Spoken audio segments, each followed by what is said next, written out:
नमस्कार दोस्तों, मेरा नाम है विजय कुमार गिरी और मैं आप लोगों का हार्दिक स्वागत करता हूं अपने यूट्यूब चैनल जिसका नाम है सुगा क्लासेस फॉर एग्रीकल्चर। दोस्तों, आज हम सब लोग एक कॉम्पिटिटिव बुक ऑफ एग्रीकल्चर जिसको नेमराज सुंडा जी ने लिखा है, इसका हम 5वां लेक्चर पढ़ेंगे, जिसमें अभी हम टॉपिक पढ़ रहे हैं जनरल एग्रीकल्चर। जनरल एग्रीकल्चर जो टॉपिक है इसी के बारे में अभी हम लोग पढ़ रहे हैं, जिसमें से एक सब टॉपिक है जिसके बारे में हम लोग डिस्कशन आज करेंगे। नाम है उसका about to Indian agriculture important facts, यानी कि जो इंडियन एग्रीकल्चर है उससे जो रिलेटेड कुछ इम्पॉर्टेंट फैक्ट हैं इनके बारे में हम लोग डिस्कशन करेंगे। सबसे पहले हम देख लेते हैं कि क्वेश्चन का फॉर्मेट कैसे होगा। मैं बता देता हूँ, क्वेश्चन जो आपका होगा ये 1 लाइनर टाइप में रहेगा। ठीक, क्वेश्चन रहेगा 1 लाइन का, पॉइंट वाइज क्वेश्चन रहेंगे। ठीक, और उसी में साथ साथ में हम उसका आंसर भी देखते चलेंगे और किस तरीके से याद करना है और उसका बारे में डिटेल डिस्कशन भी करते चलेंगे कि इसका क्या मतलब होता है, ये ऐसा है क्यों। ठीक, इन सब चीज़ों के बारे में फुल्ली डिटेल में डिस्कशन के साथ साथ आपको याद करवाएंगे। तो चलिए शुरू करते हैं आज का ये लेक्चर। देखो, सबसे पहले क्या लिखा है, RBI was established in which year, यानी कि जो रिजर्व बैंक ऑफ इंडिया है, भारत का जो केंद्रीय बैंक है, ठीक, जो सभी बैंकों का बैंक होता है, इसको RBI को क्या बोलते हैं, बैंकों का बैंक। ठीक, इसको इसलिए बैंकों का बैंक बोलते हैं क्योंकि भारत में जितने भी बैंक चलते हैं सब RBI की गाइडलाइन पे ही चलते हैं। तो RBI की स्थापना जब हुई थी वो 1935 में हुई थी, 1935 में RBI की स्थापना हुई थी। और जब RBI की स्थापना 1935 में हुई थी तो उस समय भारत और पाकिस्तान दोनों एक ही में थे। ठीक, पाकिस्तान तो 1947 में बना है, तो उस समय पाकिस्तान का भी और भारत का भी, और ये सेंट्रल बैंक था। ठीक, दोनों का ये सेंट्रल बैंक था। तो 1947 से पहले तो एक ही थे, तो कोई दिक्कत ही नहीं थी। लेकिन जब 1947 में पाकिस्तान अलग हुआ, ठीक, तो उसका जो सेंट्रल बैंक ऑफ इस्लामाबाद है वो जो बना वो 1947 में नहीं बना था। जब पाकिस्तान अलग हुआ तब वो बना नहीं था। तो कुछ साल तक, 2-3 साल तक क्या हुआ कि जो इंडिया का सेंट्रल बैंक था यानी कि RBI, वो पाकिस्तान का भी सेंट्रल बैंक था। ठीक, तो आज़ादी के लगभग 2-3 साल तक, एग्जैक्ट तो मुझे नहीं पता है, 2-3 साल तक वो RBI जो है, ये RBI ये पाकिस्तान का भी सेंट्रल बैंक हुआ करता था। फिर बाद में पाकिस्तान ने अपना सेंट्रल बैंक बना लिया तो उनका सेंट्रल बैंक अलग हो गया और RBI भारत का एक सेंट्रल बैंक हो गया। अब आगे देखते हैं अगला पॉइंट क्या लिख रहा है, protein are made up of amino acid. देखो, हमको सबको पता है कि प्रोटीन जो होता है एक बहुत ही कॉम्प्लेक्स कंपाउंड होता है। ठीक, एक बहुत ही कॉम्प्लेक्स कंपाउंड होता है जिसमें मुख्य रूप से मेनली क्या क्या होता है, कार्बन, हाइड्रोजन, ऑक्सीजन और नाइट्रोजन। ठीक, कार्बन, हाइड्रोजन, ऑक्सीजन और नाइट्रोजन, ये 4 प्रकार के जो न्यूट्रिएंट एलिमेंट हैं, ये 4 प्रकार के एलिमेंट मेनली रहते हैं। इसके साथ साथ सल्फर, कैल्शियम, कभी कभी ये और अलग अलग प्रकार के एलिमेंट भी इसमें जुड़ जाते हैं, लेकिन मेनली ये चारों होते हैं। तो होता क्या है कि प्रोटीन बहुत कॉम्प्लेक्स होता है। ठीक, यानी कि बहुत ही जटिल कंपाउंड होता है। अब ये जटिल कंपाउंड है तो ये सिंपल में कन्वर्ट होगा जरूर। ठीक, कोई भी जटिल चीज़ होती है तो वो सिंपल में कन्वर्ट होती है, या सिंपल से ही तो जटिल बनता है। ढेर सारे सिंपल को एक साथ मिलाते जाओ और एक साथ कॉम्प्लेक्स टाइप का कंपाउंड ले लो। तो वो जो प्रोटीन है ये कॉम्प्लेक्स है कंपाउंड। ये इसका जो सिंपल कंपाउंड होता है, यानी सिंपली ये बना किससे होता है, ये अमीनो एसिड से बना होता है। ठीक, जैसे एक घर बनता है तो उसमें सीक, सरिया, सीमेंट, मोरंग, ईंट, ये पत्थर, ये सब चीज़ें लगती हैं। उसी टाइप से 20 प्रकार के, लगभग कितने प्रकार के, एग्जैक्ट 20 प्रकार के अमीनो एसिड हैं। इन्हीं 20 प्रकार के अमीनो एसिड से दुनिया भर की जितनी भी प्रोटीन होती हैं ये सब बन जाती हैं। ठीक, जैसे कि 7 सुर होते हैं संगीत में, और उन्हीं 7 सुरों से दुनिया भर के कितने भी गाने बनाए जा सकते हैं। ठीक, तो उसी प्रकार से जो अमीनो एसिड होता है ये प्रोटीन को बनाता है। या आप ऐसे भी कह सकते हैं कि प्रोटीन का सिंपल फॉर्मेशन कैसा होता है, जो प्रोटीन किससे बना होता है, तो ऐसे समझो कि प्रोटीन जो होता है ये अमीनो एसिड से बना होता है। अमीनो एसिड होते कितने हैं, अमीनो एसिड होते हैं 20, जिसमें से इसेंशियल अमीनो एसिड होते हैं 8, नॉन इसेंशियल अमीनो एसिड होते हैं 12। ठीक, यानी कि 8 जो होते हैं वो इसेंशियल होते हैं, बाकी वो जो 12 बच रहे हैं इन्हीं 8 की मदद से वो 12 बन जाते हैं, और इन्हीं 20 के कुल मिला के इन्हीं 20 के मदद से बाकी और अमीनो एसिड से और प्रोटीन फिर बनते हैं। ठीक, अब आगे बढ़ते हैं। Ozone depletion mainly due to CFC, chlorofluorocarbon, एक प्रकार की हानिकारक गैस होती है जिससे ओजोन डिप्लेशन होता है। यानी कि जो हमारी ओजोन की परत है, ओजोन की परत जो अभी लोअर स्ट्रेटोस्फीयर में पाया जाता है, मैंने अभी पिछले लेक्चर में बताया था, चौथे लेक्चर में, अगर आपने ना देखा हो तो चैनल के प्लेलिस्ट में जाएं। ए कम्पिटिटिव बुक ऑफ एग्रीकल्चर नाम की एक प्लेलिस्ट है, उस प्लेलिस्ट को आप शुरू से लेके और आज तक देख लीजिए, आपको सब कुछ धीरे धीरे कन्फर्म होता चलेगा और धीरे धीरे याद होता चलेगा। अब देखो, CFC एक प्रकार की ये ओजोन डिप्लेशन करने वाली गैस होती है। ये निकलती कहाँ से है, रेफ्रिजरेटर से। ठीक, चाहे वो किसी ऑटोमोबाइल का रेफ्रिजरेटर हो, चाहे वो किसी कंपनी में लगा रेफ्रिजरेटर हो, चाहे किसी के घर में लगा रेफ्रिजरेटर हो, वहाँ से एक गैस निकलती है जिसका नाम है CFC गैस। इसको बोलते हैं क्लोरोफ्लोरोकार्बन। तो जो ओजोन की परत का क्षरण हो रहा है, जो ओजोन की परत हमारी पतली होती जा रही है, ये किसकी वजह से हो रही है, इसका मेन कारण क्या है, CFC क्लोरोफ्लोरोकार्बन गैस है। ठीक, अब देखो, जो ये CFC गैस होती है इसकी वजह से ओजोन डिप्लेशन होता है, और ओजोन के डिप्लेशन की वजह से ही यहाँ पर पृथ्वी पर ग्लोबल वार्मिंग हो रही है। यानी कि एवरेज जो पृथ्वी का टेम्परेचर है वो इंक्रीज कर रहा है। ग्लोबल वार्मिंग का यही मतलब होता है। ठीक, कि एवरेज टेम्परेचर अर्थ का, जब अर्थ का एवरेज टेम्परेचर बढ़ता है तो उसी को हम क्या बोलते हैं, ग्लोबल वार्मिंग बोलते हैं। आगे हम डिटेल में समझेंगे कि ग्लोबल वार्मिंग क्या होता है, लेकिन आज हम ये थोड़ा सा ही समझते हैं कि ओजोन लेयर की जो डिप्लेशन होती है इसका मेन कारण क्या होता है, क्लोरोफ्लोरोकार्बन होती है। ठीक, अब देखो, 1 mole of CFC is destroyed by 1 lakh molecule of ozone. देखो समझते हैं क्या कह रहा है, 1 मोल ऑफ CFC का 1 मोल।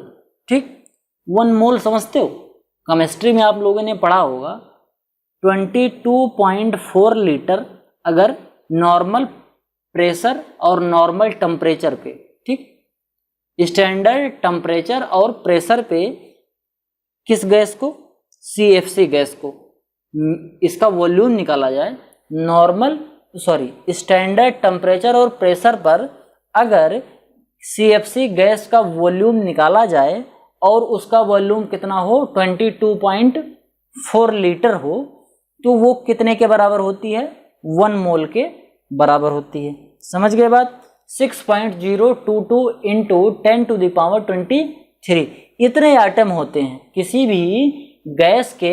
इतने एटम जितना मैंने बोला 6.022 इंटू 10⁻23, इतने एटम जो होते हैं वो किसी एक गैस के एटम, अगर इतने एटम हो गए तो हम क्या बोलेंगे, इतना मोल हो गया। या तो फिर वो इतना लीटर वॉल्यूम बना ले तो हम उसे बोलेंगे 1 मोल। तो इतनी जो गैस होती है CFC की, इतना chlorofluorocarbon 1 lakh molecule of ozone, ozone का 1 लाख मॉलिक्यूल को ये डिस्ट्रॉय कर देती है। समझ पा रहे हो, मतलब कितना ज़्यादा खतरनाक है ये। 1 लाख मॉलिक्यूल, 1 मोल से 1 लाख मॉलिक्यूल ओजोन का डिस्ट्रॉय हो रहा है। इसी वजह से ग्लोबल वार्मिंग बढ़ती जा रही है। अभी आप लोग महसूस भी ऐसा कर रहे होंगे कि कभी कस के गर्मी होती है, कभी कस के ठंडी होती है, कभी ज़्यादा पानी बरसता है, कभी कम पानी बरसता है। ठीक, अभी ठंडी के मौसम में आप देख लीजिए, रात को खूब कस के ठंडी होती थी और दोपहर को गर्मी होने लगती थी। यानी कि टेम्परेचर में बहुत ज़्यादा फ्लक्चुएशन हो रहा है। क्यों हो रहा है, ग्लोबल वार्मिंग की वजह से।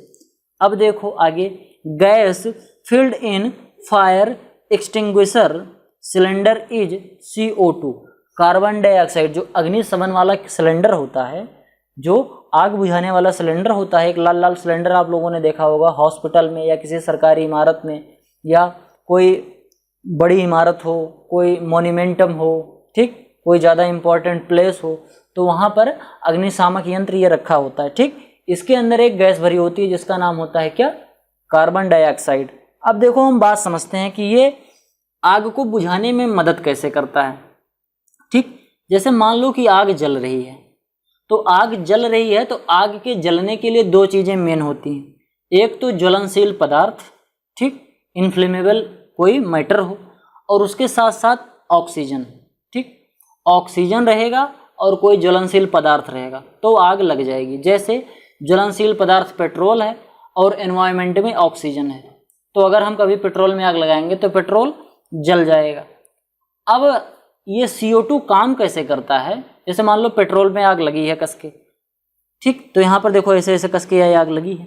अब हमने क्या किया कि इस पर हमने इधर से CO2 का इधर से गैस छोड़ना शुरू किया, ठीक। इधर से हमने इसी जो सिलेंडर था इसी सिलेंडर से गैस इस पर छोड़ना शुरू किया, तो क्या होगा कि यहाँ पर CO2 का कंसंट्रेशन बढ़ जाएगा, ठीक, कार्बन डाइऑक्साइड का कंसंट्रेशन बढ़ जाएगा और ऑक्सीजन का कंसंट्रेशन कम हो जाएगा। यानी कि जहाँ पर आग लगी हुई है यहाँ पर कार्बन डाइऑक्साइड ही रहेगा, ऑक्सीजन वहाँ से भाग जाएगा। अब जब ऑक्सीजन वहाँ से चला जाएगा तो ऑक्सीजन जलने में मदद कर रहा था, जब ऑक्सीजन चला जाएगा तो आग बुझ जाएगी। तो इसका यही सीधा सा प्रिंसिपल है। इसी वजह से कार्बन डाइऑक्साइड जब हम छिड़कते हैं या कार्बन डाइऑक्साइड का हम क्या करते हैं, ये गैस जब किसी पर छोड़ते हैं तो ये क्या होती है, आग को बुझा देती है। समझ गए बात। अब देखो आगे बढ़ते हैं, क्या कह रहा है, contribution of agriculture in GDP। Bharat में एग्रीकल्चर के द्वारा GDP में जो कंट्रीब्यूशन है, ठीक, भारत की जो GDP है उसमें कंट्रीब्यूशन किसका किसका है, तो उसमें एग्रीकल्चर जो है उसका कितना % है। तो बात करते हैं जब हम एग्रीकल्चर के कंट्रीब्यूशन की GDP में, तो 2010-11 में कितना था, 14.2% था। कितना था, 14.2%। लेकिन अब इसमें थोड़ा सा करेक्शन कर लो, करेक्शन करके क्या कर लो जो हम बताते हैं। अब इस समय 2020 और 21 में ये हो गया है 19.9%, ठीक। ये 14.2 से बढ़ के कितना हो गया है, 19.9%। तो ये करेक्शन कर लेना यहाँ पे, अब ये लिख लेना, ठीक, नया अब ये आ गया है 19.9%। यानी कि एग्रीकल्चर का कंट्रीब्यूशन धीरे धीरे बढ़ रहा है एग्रीकल्चर GDP में, ठीक, एग्रीकल्चर का कंट्रीब्यूशन। अब आगे देखते हैं क्या कह रहा है, plough is use to turn over the soil, मतलब कि मिट्टी को पलटने वाला कौन सा हल होता है, ठीक, मिट्टी पलट हल किसे कहते हैं, यानी कि कौन सा हल मिट्टी पलटने के काम में आता है। तो अगर हम इसकी बात करें तो ये आपका आता है मोल्ड बोर्ड प्लाऊ। तो मोल्ड बोर्ड जो प्लाऊ होता है ये मिट्टी को पलटने का काम करता है, ठीक। इसमें हल में एक ऐसे नुमा एक संरचना होती है। तो ये क्या करता है, जब मिट्टी को ये काटता है हल से, जब इससे जुताई करते हैं तो ये मिट्टी को खोद के और एक तरफ को पलट देता है। तो इसी को हम बोलते हैं मोल्ड बोर्ड प्लाऊ। जब हम आपको इंजीनियरिंग पढ़ाएंगे तो उसमें हम आपको डिटेल में बताएंगे कि हल में कौन कौन से पार्ट होते हैं, कैसे पलटता है, कितना काटता है, कितना गहरी जुताई करता है, ठीक। इन सब चीज़ों के बारे में हम आगे पढ़ेंगे, लेकिन आज हम केवल इतना पढ़ते हैं कि मिट्टी पलटने के लिए कौन सा हल उपयोग करते हैं, तो मोल्ड बोर्ड प्लाऊ का, ठीक। अब देखो carbohydrate which is only present in animal cell, कौन सा कार्बोहाइड्रेट है जो केवल only present in animal cell, कौन सा ऐसा कार्बोहाइड्रेट है जो केवल एनिमल सेल में पाया जाता है, ठीक, यानी कि जंतु कोशिकाओं में पाया जाता है, ठीक, केवल जंतु कोशिकाओं में। तो वो कौन सा कार्बोहाइड्रेट है, ग्लाइकोजन। ग्लाइकोजन जो कार्बोहाइड्रेट है ये कभी भी वनस्पतियों में नहीं पाया जाता है, ठीक, किसी भी अनाज में, दाल में, इन सब में कार्बोहाइड्रेट ग्लाइकोजन वाला नहीं पाया जाएगा। ये किस में पाया जाएगा, केवल एनिमल सेल में पाया जाता है, ठीक, यानी कि जंतु कोशिकाओं में पाया जाता है। अब देखो the pesticide consumption is maximum in, अगर हम पेस्टिसाइड के कंजम्पशन की बात करें तो सबसे ज़्यादा पेस्टिसाइड का कंजम्पशन कहाँ होता है, ठीक, सबसे ज़्यादा पेस्टिसाइड कौन सा स्टेट यूज़ करता है, तो उसमें आपका नाम आता है आंध्र प्रदेश का। आंध्र प्रदेश पेस्टिसाइड के मामले में सबसे आगे है, यानी कि यहाँ पर पेस्टिसाइड सबसे ज़्यादा यूज किया जाता है। अगर हम फसल की बात करें कि किस फसल में सबसे ज़्यादा पेस्टिसाइड यूज किया जाता है, तो वो फसल आपकी है कपास। कपास एक ऐसी फसल है जिसमें पेस्टिसाइड सबसे ज़्यादा यूज किया जाता है। और कपास के बाद फिर कौन सी फसल है, कपास के बाद है धान की फसल, जिसमें हम खरपतवारनाशी का उपयोग करते हैं, ठीक, वीडीसाइड का उपयोग करते हैं। ये एक प्रकार का केमिकल होता है। समझ गए बात, समझ गए, आगे बढ़ें, ठीक। अब देखो टोटल केवीके अप टू 2021 भारत में इस समय टोटल कितने कृषि विज्ञान केंद्र हैं। केवीके का मतलब होता है कृषि विज्ञान केंद्र। ये कितने हैं इस समय, 695 हैं, ठीक। इस समय भारत में जब हमें वीडियो रिकॉर्ड कर रहे हैं, यानी कि 2021 में कितने हैं, 695 कृषि विज्ञान केंद्र हैं, ठीक। अब देखते हैं प्रेजेंट डीजी ऑफ ICAR, इस समय ICAR के डायरेक्टर जनरल कौन हैं, तो इस समय ICAR के director general doctor Trilochan Mahapatra ji हैं, ठीक। अब देखो रिसेंटली बैंड पेस्टिसाइड, रिसेंटली क्या, अब तो काफ़ी दिन हो गया, मतलब कि कौन सा ऐसा पेस्टिसाइड है जो इंडिया में अब बैन कर दिया गया है, यानी कि इसके उपयोग पर पाबंदी लगा दी गई है। इसकी ना तो आप मैन्युफैक्चरिंग कर सकते हैं, ना ही इसको यूज़ कर सकते हैं, तो वो आपका है इंडोसल्फान, ठीक। इसको 2013 में ही बैन कर दिया गया था। अब आगे बढ़ते हैं। First all India coordinate research project AICRP, all India coordinate research project, ठीक। अब देखो ये स्टार्ट हुआ था first all India coordination research project. इसको मैंने पहले बताया था कि all India coordination research project होता क्या है, इसके बारे में फुल डिटेल में हमने डिस्कशन किया है, पहले या दूसरे लेक्चर में हमने किया है। आप जाके वहाँ से देख सकते हैं कि ये होता क्या है, इसमें किया क्या गया था। तो सबसे पहले किस फसल में, ये किस फसल के लिए इस प्रोजेक्ट को स्टार्ट किया गया था, तो 1957 में सबसे पहले मक्के की क्रॉप के लिए, यानी कि मेज की क्रॉप के लिए सबसे पहले all India coordinate research project start किया गया था, ठीक। अब देखो अगला क्या कह रहा है, first national research centre NRC for groundnut, ये कहाँ है, जूनागढ़ गुजरात में। पहला भारत में पहला नेशनल रिसर्च सेंटर जो NRC स्टार्ट किया गया था। देखो नेशनल रिसर्च सेंटर कई प्रकार के हैं, ठीक, हर फसल के लिए अलग अलग होता है। जैसे national research centre for banana, for mango, for citrus, for लीची, अलग अलग है। तो उसी टाइप से जो नेशनल रिसर्च सेंटर बना था, जो पहला सबसे पहले NRC बना था, वो किसके लिए बना था, वो ग्राउंड नट के रिसर्च के लिए बना था। कहाँ बना था, जूनागढ़ जो कि गुजरात में है, वहाँ पर ये बना था, वहाँ पर ये इस्टेब्लिश किया गया था, ठीक।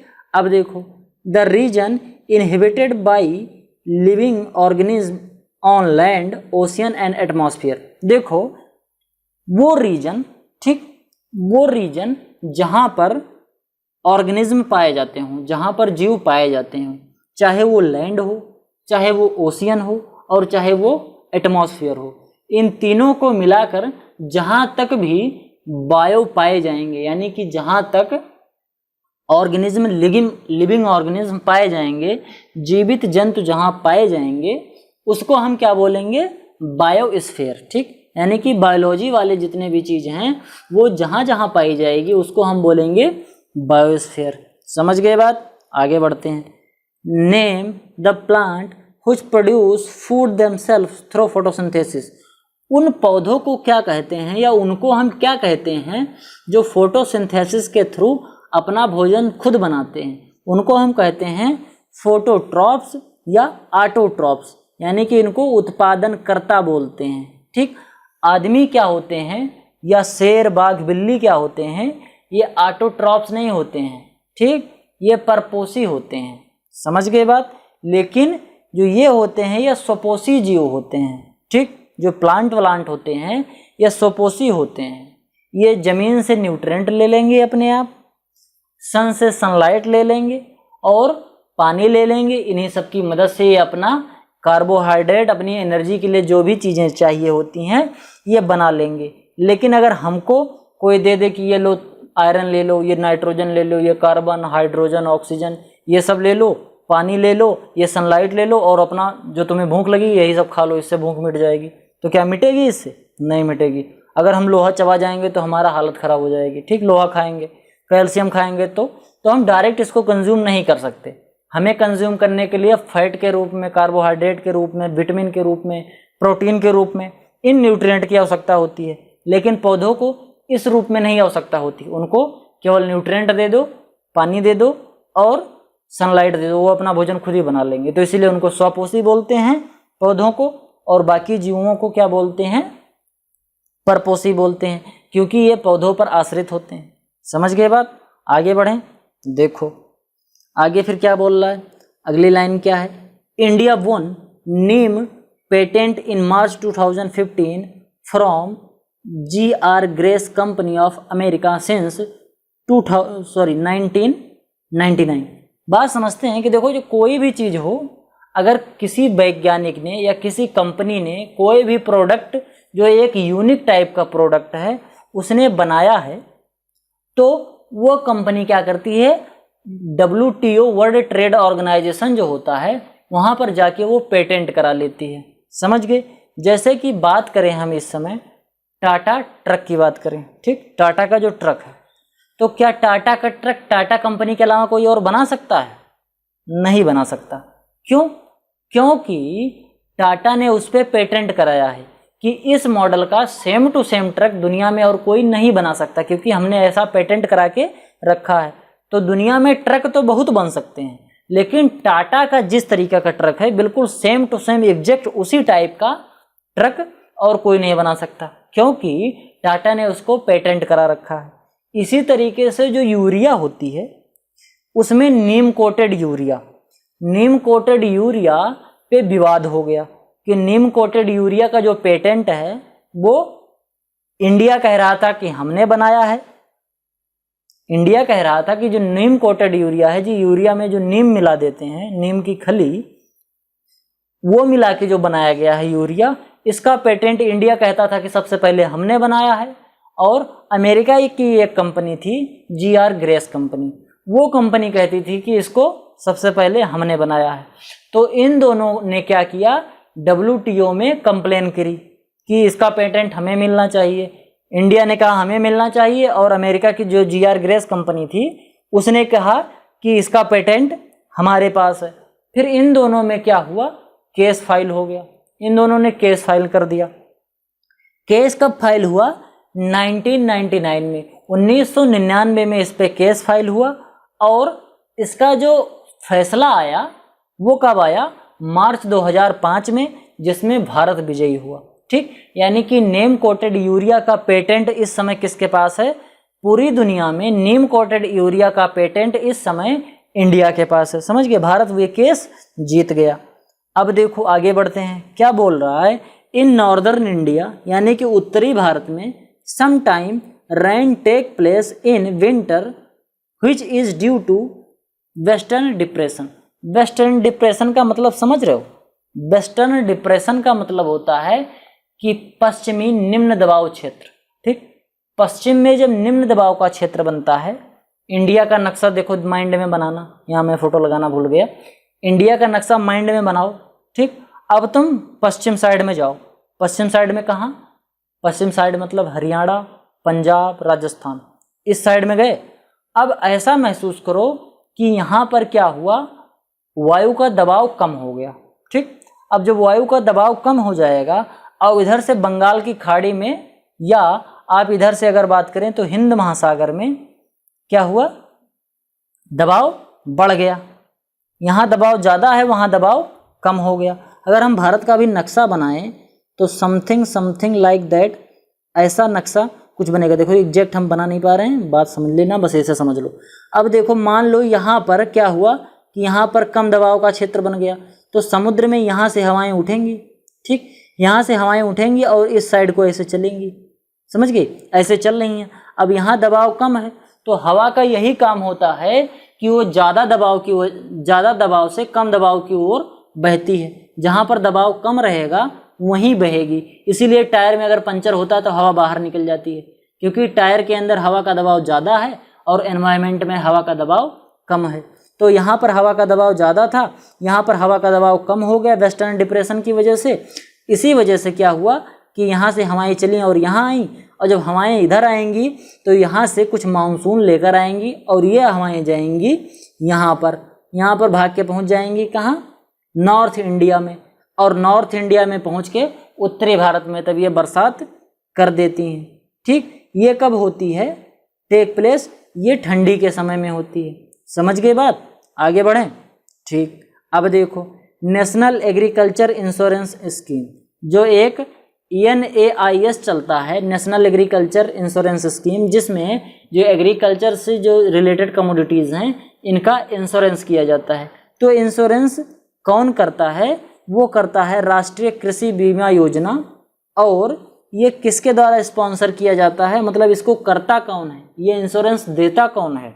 जैसे नेशनल एग्रीकल्चर इंश्योरेंस स्कीम और राष्ट्रीय कृषि बीमा योजना, उसी को हिंदी और अंग्रेजी में कहा गया है। तो राष्ट्रीय कृषि बीमा योजना जो है इसको स्पॉन्सर कौन करता है, यानी कि इसको देता कौन है, वो देता है जनरल इंश्योरेंस कॉरपोरेशन। जो general insurance corporation of India है यही देता है। ठीक, GIC जो है यही स्पॉन्सर करता है। ठीक, अब आगे बढ़ते हैं। In total agriculture credit contribution of commercial bank is highest 74%, followed by cooperative bank 70% and rural bank 9% इन 2019। देखो क्या कह रहा है कि जो एग्रीकल्चर से रिलेटेड, ठीक, एग्रीकल्चर से रिलेटेड जितने भी लोन होते हैं, चाहे वो पशुपालन के लिए कोई लोन ले रहा हो, चाहे मुर्गी पालन के लिए कोई लोन ले रहा हो, मछली पालन के लिए कोई लोन ले रहा हो, या खेती करने के लिए, ट्रैक्टर खरीदने के लिए, स्प्रेयर खरीदने के लिए, पंपी सेट खरीदने के लिए, नलकूप गलवाने के लिए, इन सब चीज़ के लिए अगर किसी ने लोन लिया है तो वो लोन कौन कौन सा बैंक कितने % में देता है। तो भारत में जो सबसे ज़्यादा एग्रीकल्चर लोन देने वाला बैंक है वो कौन सा है, कॉमर्शियल बैंक। कॉमर्शियल बैंक का तात्पर्य है कि जैसे पंजाब नेशनल बैंक हो गया, और स्टेट बैंक ऑफ इंडिया हो गया, इंडियन बैंक हो गया, सेंट्रल बैंक ऑफ इंडिया हो गया। ये जो कॉमर्शियल बैंक हैं बड़े बड़े, ये सबसे ज़्यादा लोन देते हैं। ठीक, 74%। एग्रीकल्चर में अगर 100 रुपये का लोन निकला है पूरे भारत में, तो उसमें 74 रुपये किस बैंक ने दिया है, कॉमर्शियल बैंक ने दिया है। और 17 रुपये किसने दिया है, कोऑपरेटिव बैंक ने दिया है। रूरल बैंक जो छोटे छोटे हैं, जैसे पूर्वांचल ग्रामीण बैंक, पूर्वांचल बैंक, ठीक, ग्रामीण विकास बैंक, ये जो छोटे छोटे बैंक हैं ये कितना रेट देते हैं, 9%। यानी अगर पूरे भारत में 100 रुपये का एग्रीकल्चर लोन पास हुआ है, उसमें 74% दिया कॉमर्शियल बैंक ने, 17% दिया कोऑपरेटिव बैंक ने, और 9% दिया रूरल बैंक ने। ये 2009 का डेटा है, हो सकता है इस समय कुछ चेंज हो गया हो। आगे बढ़ते हैं, देखो क्या कह रहा है। Agriculture come into existence in 7500 BC when cultivation of wheat and barley first started. यानी कि 7500 BC, यानी कि बिफोर सेंचुरी। ठीक, यानी कि ईसा मसीह के जन्म से लगभग 7500 साल पहले एग्रीकल्चर स्टार्ट हो गया था। जब आदमियों ने क्या किया, जब आदिमानव ने या मनुष्य ने क्या बोना शुरू किया, गेहूं और बार्ले, गेहूं और जौ की जब खेती करना आदमी ने शुरू किया, उसी समय एग्रीकल्चर स्टार्ट हो गया। यानी कि सबसे पहले आदमी ने कौन सी फसल बोई थी, गेहूं और जौ बोई थी। कब बोई थी, 7500 ईस्वी पूर्व में। अब इसको समझते हैं आज से लगभग कितने साल पूर्व, इस समय चल रहा है 2021। ठीक, तो 7500 प्लस 2021, तो यानी कि 7 2 9, 9521 साल पहले। ठीक, यानी कि 9500 साल पहले एग्रीकल्चर की स्टार्टिंग हो गई थी। सबसे पहले कौन सी फसल बोई, व्हीट और बार्ले ने बोई। ठीक, व्हीट और बार्ले की बोई गई, इसने बोई नहीं थी, गड़बड़ हो गया। ठीक, अब देखो, minimum support price of various crop are recommended by commission on agriculture cost price. एक इंडिया में एक कमीशन बनाया है, ठीक, एक कमेटी है, एक कमीशन है। ये क्या करती है, कि 24 क्रॉपें, ठीक, ऑल इंडिया में जितने भी क्रॉपें प्रोड्यूस की जाती हैं उसमें से केवल 24 क्रॉप ऐसी हैं जिनको एमएसपी प्रदान होता है, ठीक। जैसे कि आपको काली मिर्च पर, लौंग पर, इलायची पर, पान के पत्ते पर, इन सब पे एमएसपी कभी सुना है? नहीं सुना है। ये मिलता किस पे है?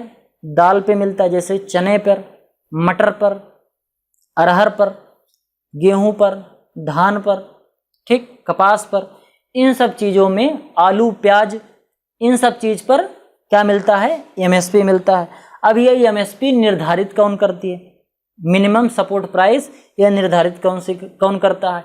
एक सरकारी कमेटी है, एक सरकारी संस्था है जिसका नाम है commission on agriculture cost price, यानी कि CACP।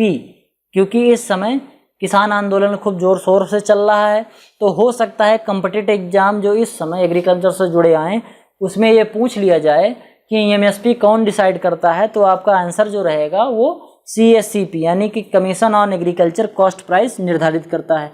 एमएसपी के अंतर्गत कितनी क्रॉप आती है? 24 क्रॉप आती है। समझ गए बात? आगे बढ़ें, देखो क्या कह रहा है। Accumulation of nutrient in lake और pond due to human intervention on natural process is eutrophication. Eutrophication क्या होता है? देखो बात ऐसे समझो कि मान लो कि ये एक सिंपल सी समतल सी ज़मीन है, ठीक। अब हमने क्या किया, इस समतल सी ज़मीन को हमने ऐसा किया, यहाँ पर हमने एक तालाब बना दिया, ठीक, ऐसे एक तालाब बन गया। अब जब यहाँ पर पानी बरसेगा तो क्या होगा? पानी बह के ऐसे ऐसे बह के क्या आएगा? तालाब में पहुँच जाएगा पानी, चाहे वो। अब ये पानी में, जब तालाब में पानी जा रहा है तो यहाँ की जो मिट्टी है या यहाँ सबकी जो मिट्टी है, उस मिट्टी में जो न्यूट्रिएंट हैं वो भी पानी के साथ बह के चले आएंगे, ठीक। पानी के साथ बह बह के कहाँ जाएंगे? तालाब में पहुँच जाएंगे। और इसमें चाहे ह्यूमन का इंटरवेंशन हो, जैसे कि आदमी ने यहाँ क्या किया, ढेर सारी घास थी तो घास को हटा दिया तो लीचिंग और ज़्यादा होने लगी, या यहाँ पर जुताई कर दिया और लीचिंग बढ़ गई, तो ये ह्यूमन इंटरवेंशन हो गया। लेकिन मान लो ये नेचुरली होता है, आदमी कुछ ना करे फिर भी, तो पानी बरसेगा तो कुछ ना कुछ कटाव तो करेगा ही मिट्टी का, और जब कटाव करेगा तो उसके साथ साथ न्यूट्रिएंट भी बह के आएंगे। तो न्यूट्रिएंट क्या होते हैं यहाँ, और यहाँ के न्यूट्रिएंट बह बह के क्या चले जाते हैं? तालाब में चले जाते हैं, ठीक। तो इसी प्रोसेस को क्या बोलते हैं? यूट्रोफिकेशन बोलते हैं। बाई बात समझ में? आगे बढ़ें, देखो क्या कह रहा है। Maximum number of campuses under a single agriculture university, मतलब कि भारत में सबसे ज़्यादा किस यूनिवर्सिटी के कैंपस हैं? जैसे जो यूनिवर्सिटियां होती हैं इनके 2, 3, 4, 5 कैंपस होते हैं, ठीक। सबके 1-2 कैंपस होते हैं। जैसे धीरे धीरे जैसे यूनिवर्सिटी बड़ी होती जाती है तो जगह जब नहीं होता है एक जगह, तो क्या होता है कि इसका अलग अलग कई जगह पर कैंपस बना दिया जाता है, ठीक। जैसे अगर हम बात करें CSA की, जहाँ हमने पढ़ाई की है, तो वहाँ पर इस समय 3 कैंपस चल रहे हैं। एक मेन कैंपस जो कानपुर में है, एक लखीमपुर खीरी कैंपस है, और एक कैंपस है जो इटावा में चल रहा है, इंजीनियरिंग कॉलेज। तो इस समय CSA में 3 कैंपस हैं, ठीक, कुल मिला के। इसी तरीके से सबसे ज़्यादा कैंपस किस एग्रीकल्चर यूनिवर्सिटी के हैं? तो उसका यूनिवर्सिटी का नाम है जवाहरलाल नेहरू कृषि विश्वविद्यालय, जबलपुर, मध्य प्रदेश। जबलपुर मध्य प्रदेश में जवाहरलाल नेहरू कृषि विश्वविद्यालय एक यूनिवर्सिटी है। उस यूनिवर्सिटी में सबसे ज़्यादा नंबर ऑफ कैंपस हैं, ठीक। नंबर ऑफ कैंपस सबसे ज़्यादा जवाहरलाल नेहरू कृषि विश्वविद्यालय के हैं, ठीक। Central agriculture university Imphal, Manipur Imphal में एक सेंट्रल एग्रीकल्चर यूनिवर्सिटी है। वो क्या होती है? इसके अंदर multi state agriculture university हुच 7 college एवं सिस्टर स्टेट। अब क्या है कि इस यूनिवर्सिटी के 7 कॉलेज हैं, ठीक। इस यूनिवर्सिटी के 7 कॉलेज हैं और वो डिफरेंट स्टेट में हैं, ठीक। डिफरेंट स्टेट में ये हैं, समझ गए? तो सेंट्रल एग्रीकल्चर यूनिवर्सिटी इम्फाल के 7 अलग अलग कॉलेज हैं, वो 7 कॉलेज अलग अलग स्टेट में हैं। आई बात समझ में? ठीक, अब आगे बढ़ते हैं। आगे केवल इतना ही था। अगर आपको ये वीडियो पसंद आई हो, मेरा किया गया आपको समझ में आ रहा हो, मेरा पढ़ाया समझ में आ रहा हो, मेरी जो एफर्ट है आपको अच्छी लग रही हो, तो वीडियो को लाइक करें, चैनल पर नए हैं तो प्लीज़ चैनल को सब्सक्राइब जरूर करें, अपने दोस्तों के साथ इस चैनल को शेयर करें जिससे मेरा मोटिवेशन बढ़े और मैं आप लोगों के लिए इसी तरीके से नए नए और रोचक वीडियो लाता रहूं। मिलते हैं अगले वीडियो में, तब तक के लिए धन्यवाद। Signing out.